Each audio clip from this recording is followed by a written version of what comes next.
les correspondants nous l'ont dit et redit au cours de cette semaine. Il y a vraiment besoin d'être aux côtés et à l'écoute d'une presse qui fait montre de travail indépendant, mais aussi d'être aux côtés de tous ceux qui veulent lutter contre la propagande et raconter à quel point c'est un fléau pour le droit à l'information des citoyens.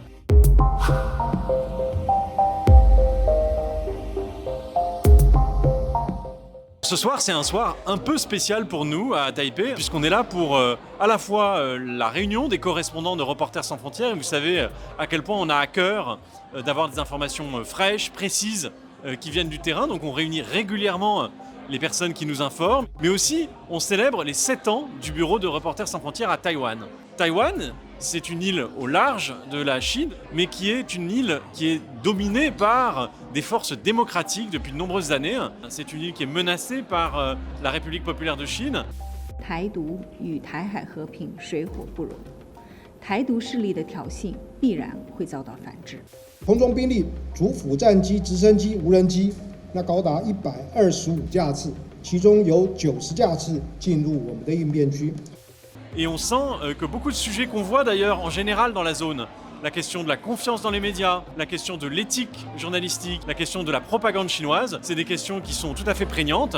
Et c'est pour ça que Taïwan est première au classement mondial de la liberté de la presse parmi les pays asiatiques, 27e au classement mondial général. Ça prouve, et c'est ça qu'on a à cœur de montrer, qu'il y a une possibilité d'avoir la liberté de la presse dans le monde chinois. Alors cette semaine, on a rencontré plein de gens. On a rencontré le président, l'opposition aussi, mais aussi des gens qui travaillent dans les médias et la société civile, pour essayer de mieux comprendre comment on pouvait contribuer à renforcer ce paysage médiatique, qui est un paysage médiatique qui est compliqué, mais qui est aussi libre.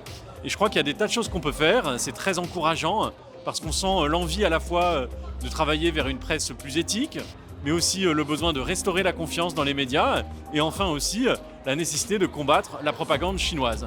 Alors ça, c'est quelque chose qui apparaît à Taïwan, mais ça apparaît aussi à travers bien des pays asiatiques, et les correspondants nous l'ont dit et redit au cours de cette semaine. Il y a vraiment besoin d'être aux côtés et à l'écoute d'une presse qui fait montre de travail indépendant, mais aussi d'être aux côtés de tous ceux qui veulent lutter contre la propagande et raconter à quel point c'est un fléau pour le droit à l'information des citoyens. Alors merci et à très bientôt.